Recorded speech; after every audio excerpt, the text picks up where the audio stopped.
So yesterday, amongst other things, did absolutely loads on the first day back. Managed to get the roof on to my overhang building. Well, we call it an extension, but it's like an overhang from the bottom store where I store my honey super. So just to give you some idea of what I've been doing. So we built this frame. You might remember I had my friend Chris Campbell from HiveShare in Canada. He's a beekeeper who came over for a week in, when was it? Oh, it must have been November. It was brilliant. We got all this main structure built, and in the meantime I've just literally had time to put on the cross sections, and yes, I got the roof on. It's not perfect, but it's good enough for me. Now at the back of this roof I've got a rain dripper that goes all the way along there. They call it feuillage in French. It's like an L-shaped piece that actually fits in and takes all the water from the back wall, and it will bring it to the front. I've got the gutter to fit on the front of here as well. That will drain down there. But now I've got my honey superstore swept out, cleaned, lots of air rushing in and out, so I'll be able to work in here. So the idea is this end is screened off over here, that whole end there, and it will protect me from the worst of the weather. This will get some weather probably coming into about here, but because it overhangs now with a dripper, it won't get much water in here. So this is my honey super area. And I mentioned this before, but I wanted to use this as an area uniquely for cleaning honey supers and maybe nukes. I've got some nukes stored in the back. You can have a look in here. My barn owl's been coming in here at night and crapping everywhere, but I call it free mouse control. But basically I've got nukes here stacked up. I've got loads of shit in here that I need to restack. And eventually these beams will go, because we had a guy here doing the new structure and beams up the top. So it's fairly new roof in here, about 3 years ago. But we've never got around to taking the cross beams out, so it will make, so it's a bit awkward at the moment because I've got that there, but it doesn't matter. As I say, it is what it is. But to have an area uniquely for this is brilliant, because it means I can put stuff down and come back to it. There'll be electricity here, there'll be water. So also I might well do my wax melting here afterwards. And originally this building was about to fall down. I'll show you a picture of the building now as when I bought the place in 2003, I think we actually bought the land, and it came with this little building. And then we had no permission for planning to build my honey house, and it was just literally to put a polytunnel up and to grow some veg and stuff like that. And then obviously I built the honey house in the last 2 years, never thinking I'd get permission for it, and then this building was still here. And I wanted to really keep the supers away from the honey house, because wherever I've been in people's honey houses, I see that the honey supers really take up a lot of space, and you need a separate place for honey supers so you can work on them. I can pressure wash here as well. I've got that to do the next few weeks. That's got to be done as well. There's my electricity supply, by the way, which will eventually be connected to the main building, but as I explained a couple of days ago, that can't be done until we've got the consuel, which will then give electricity to this building as well. So it's all a bit of a pantomime and long story, but we will get there. But having this separate now means I can put supers down, I can clean them, scrape them, get them ready for the spring, which will be in the next 4 to 5 weeks. Not 45 weeks, I kind of wish it was, but 4 to 5 weeks. And that building then will really be fit for purpose, that I can just use it as a superstore. Also, the whole of the front of this building that is next to the road will then have, this gate here will be reinstated, and we'll have a gate the other side, so across from about there, which will be a double gate, so I can lift one end of the gate out, and if we want to get a syrup container in or a big lorry to unload stuff, we can, but most of the time it'll just be a small gate for my own use. But really pleased, because that is a cute little building now that will be uniquely for my honey supers, and obviously all that stuff's got to be cut back a bit, unfortunately. I've got a beautiful wisteria in there, but there is also a load of blackthorn that grows through it. You can see the blackthorn here, and it's a good time to show you this, because this is what's coming into flower now. There's blackthorn around. can't remember the generic name now, but blackthorn is Prunus spinosa. There you go, I remembered it. Prunus spinosa, that's coming into flower here. There's different types. Some is actually in flower already. But amongst this is also a lovely wisteria. You can see those buds there. And the wisteria at the moment goes into the building, under the roof, and comes out to the top there. But by putting the roof on, it gives me room to actually cut that off and then bring it round the corner so we can have the wisteria going along the side here or something, and it'll make a really nice feature of this side of the wall. So that's my plan. It's just a lot of work to keep that blackthorn down. I love it. I love the blackthorn, but the problem is it's a total pain in the arse, because it really isn't. You can see it constantly shoots up, and I've got ivy to clear off that wall as well. We want to keep this a really nice, functional, cute little building, and hopefully we will get that back to what it's supposed to be. So it's pretty good already, but it just needs maintenance and tidying. I haven't even finished the slates on the gable end. They should be done as well, so they'll be done on both sides. There's my walnut tree that I had cut back a couple of years ago, and now it's really strong and healthy. It doesn't grow too much, but it should fruit again this year. My son went around yesterday with the mower, so we've got that to trim. See how long the grass is growing. But we keep it short, but it's just to give you some idea of the amount of maintenance we have to do. It's not lots and lots, but cumulatively is the word. It's enormous. And what we'll do is I've got to plant where the fencing will come from here, from the edge of this wall, all the way back along the building. And actually it travels through this electrical thing. So one half has to be the public roadside, so they can read the meter whenever they want in that box. And the other half has to be on my side. The fence goes through the middle of that and all the way to my gate over there. That's going to be put in as well, as I said, but that's got to be done in the next few weeks as well. So there's like a shitload of stuff to do. But anyway, honey superstores, if you can store them somewhere else, in the cold and dark, the cool and dark is best. This isn't ultra dry, but it's dry from rain, and it does dry out pretty well because it's a stone building, so it maintains. So you can see that that's a mud stone wall, and it's still dry. But it's work in progress. There'll be another few days work to get this. I've got most of the wood to close that end off, which is great, but I've got to build a few extra things to add a couple of braces in. But overall, I'm really pleased because we'll have lighting here. I can work here at night, I can work here early in the morning, and it's dry, and I can keep warm, and I'll be out the worst of the weather. There's that rapeseed again. You can see how it's growing. It is very, very worrying.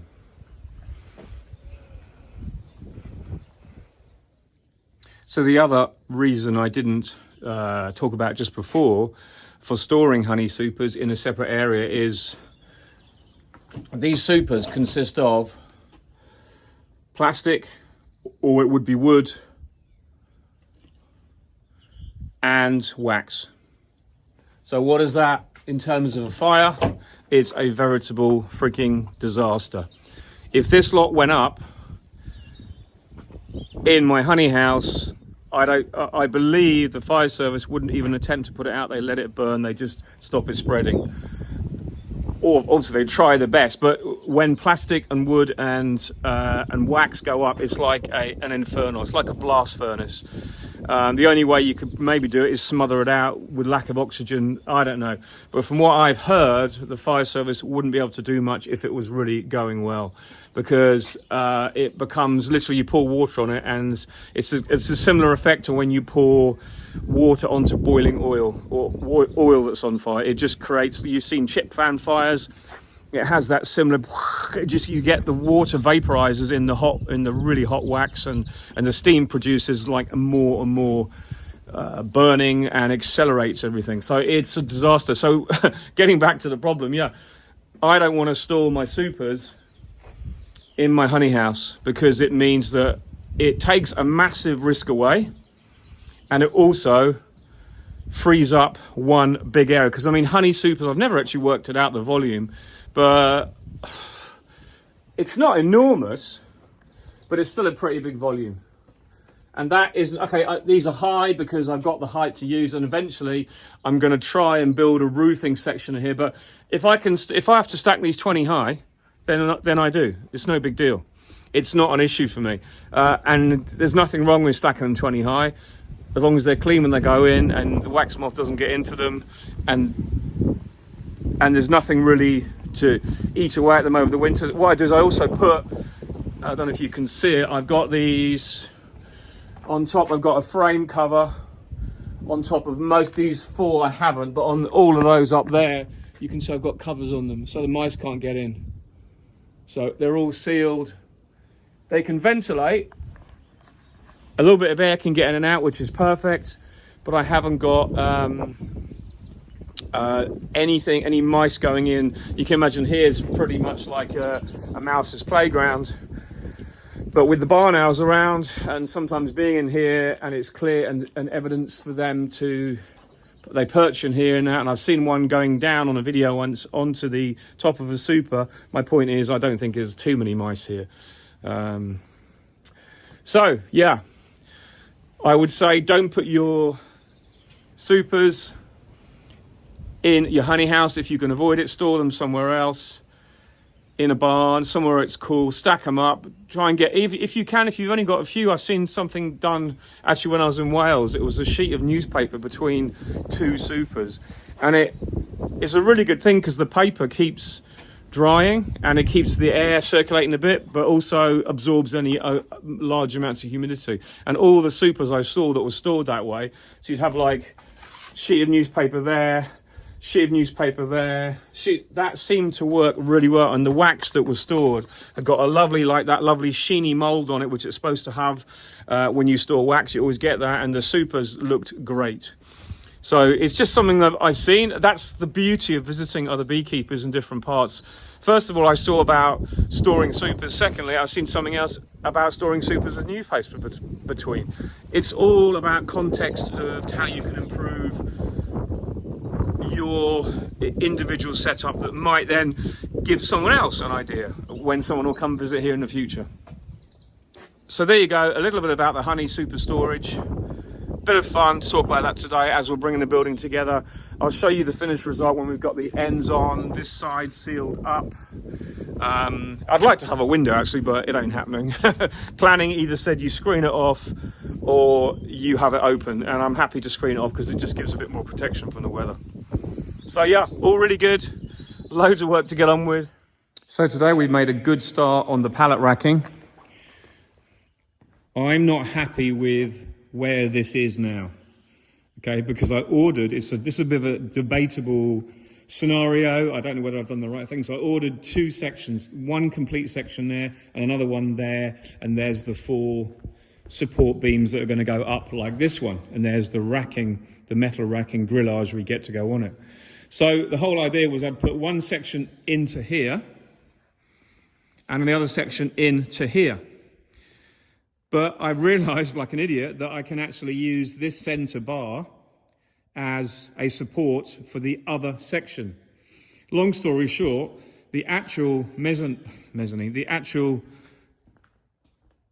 racking needs to come slightly further forward anyway, just to clear the beam, because we want to have a slight overhang at the back for when we're using the pallets on it, so we don't have anything need to be forward and off balance. Everything can be on the support and on the shelf as it should be.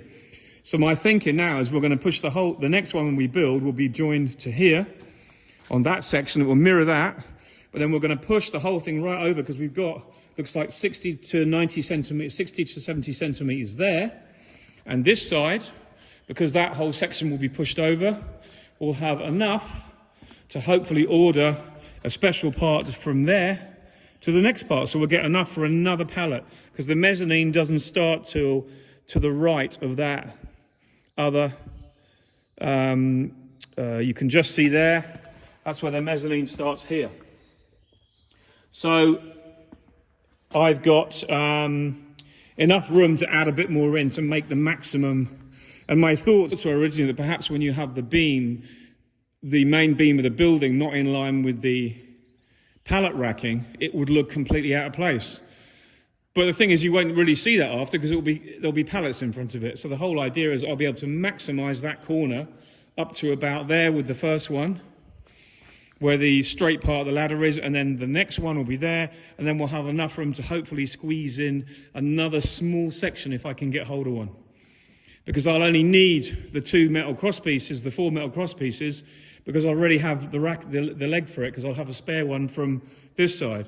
So in essence, I'll have a lot of extra racking, maybe 3 pallets high, in that one section before the mezzanine starts. And where the mezzanine's going to go, it's not precise, so we could do something with it after. But I think I'm better off starting in that corner, going down 1, 2 sections.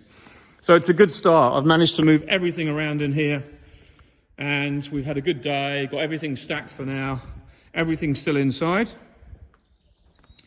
This is my wax I've got to melt down and use, which I'll be making candles with and other stuff. I'm going to keep it this year. I've got a machine to render it, as you know, and there'll hopefully be some nice quality wax there once it's in blocks. But that's gone well as well. All that is there waiting to be done, just work to do. So, very, very pleased. But it's darn cold. We've got a cool section now with low pressure over us, and it is really, really damp and cold. I haven't been on the roof today, finishing off the bottom roof, which I should have been, but I've managed to make a good start. So the other thing is the last pallet racking is all inside. That's out of the weather. I'm really pleased about that, and I've been looking at that for ages. So that now is all done. We can get that weeded, cleaned, and now I'm going in for a cup of tea. Anyway, more updates there. I'll let you know how it goes tomorrow, and we'll see how we get on. So we are now tomorrow, and we've still got a cold day, but it's sunny and dry, which is nice. So my son's been helping me. We now have the double rack put up. Doesn't that look absolutely gorgeous?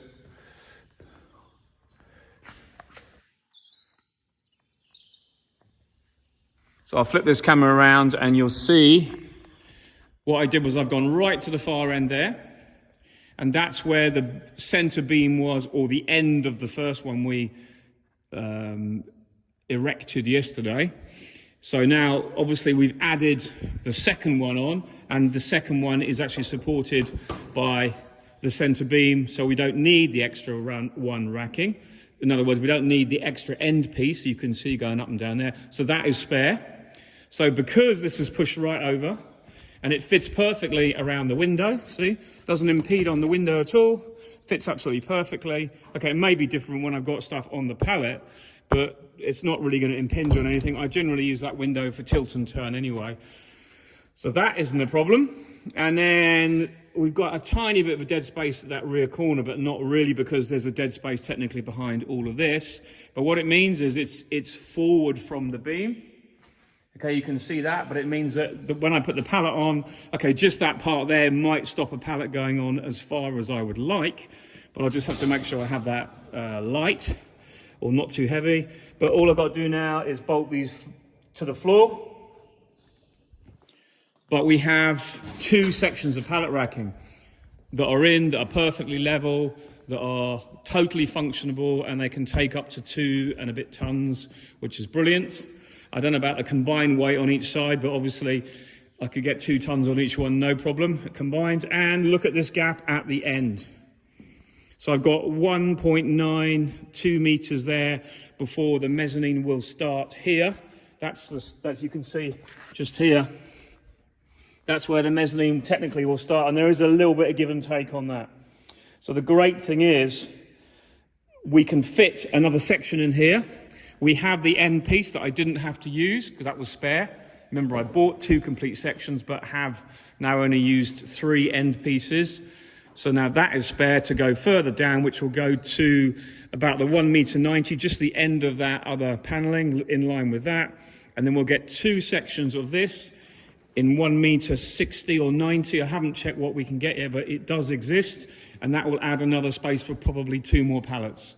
So it'll be a really good utilization of space, and I'm really, really pleased that we've managed to do that, because then this whole area is perfectly square, sat properly, seated well, bolted down, safe, and we get the extra there, which will then take it to the mezzanine, which will mean absolutely brilliant.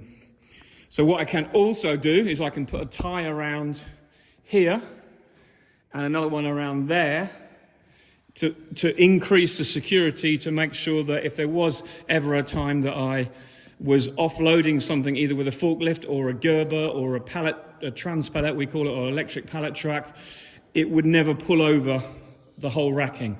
And that to me is really important. The safety feature is a really good thing. I'm going to also bolt these pieces in. At the moment they give you this automatic locking part. It's a little part that you just drop in, like we call it in French it's a gougie, but it's actually like a split pin or a drop bolt. So that just goes in there, and that does mean that if ever you knock this, it wouldn't come apart. So don't forget, this is the spare. I don't have to buy that one. All I've got to do is buy 4 of these pieces, and I'm going to buy this as well. If you haven't seen this before, this is an additional part that I bought with it. Not expensive, I think 30 quid a piece. But if it's a one-off purchase, it means that anything I put on here will seat down without dipping down the back while I load it, or I can put smaller stuff on this as well. It just gives me extra options. It's a little bit extravagant, but it's a really good option for pallet racking. And it will just sit there and not be damaged by anything I load on it, and also support what I put on it. So it's really good. So I'm well pleased with this. This is a really great addition to the honey house. In time will really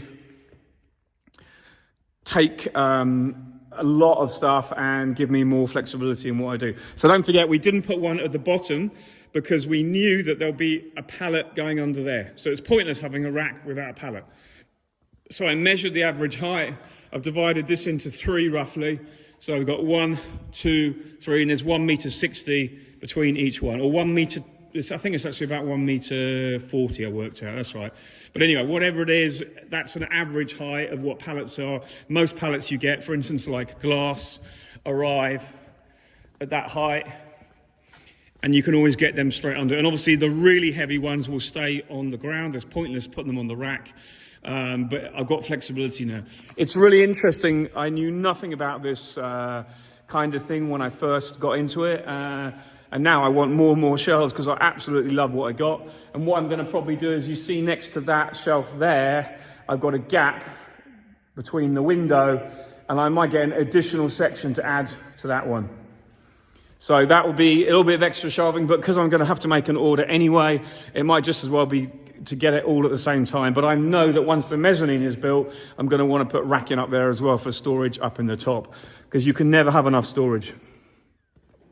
So it is good. I'm really pleased. I've now got to start sorting all this, and I can use the racking for a lot of it, but a lot of it pallets will just go straight under, and I'm going to have loads of room. And all the polystyrene hives I bought, I got 100 hives last spring that I haven't even opened yet, that I don't know if I'm going to use this year, but we'll see how the season goes. They're going to be spare to be painted up. They're going to be unpacked and loaded on the top, because I can get them up there with the ladder, and get Thomas to fire them up to me, each one, and they can be stacked, and they're out of the way for now until I need them. That's the kind of thing. It just gets the light stuff out of the way, and I want to obviously keep this whole area clear, because as soon as I can get work started in here on the rooms and the division and all the other things that's going to happen, you can see how I've been just chucking stuff around, but I've got so much space. It's absolutely brilliant. I'm just totally spoiled for the moment. But yeah, really, really pleased. There's all my frames I'm starting on this week as well. It's going to be a long week this week. I've got to get them started, at least make 200 or 300 in the next couple of weeks. Get them scraped, cleaned down, and rewired and re-waxed. I've got the wax, that's not a problem.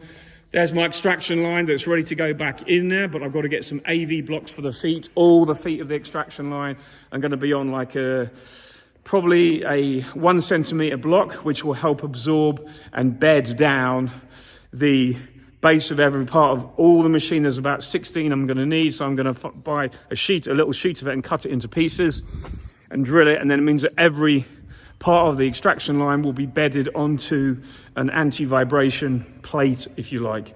It's just an extra thing that I want to do, because I feel at this stage it'll be a really good thing to do, and why not? So that's all for now. We've had quite a busy week again. I'll keep you updated and catch you next week.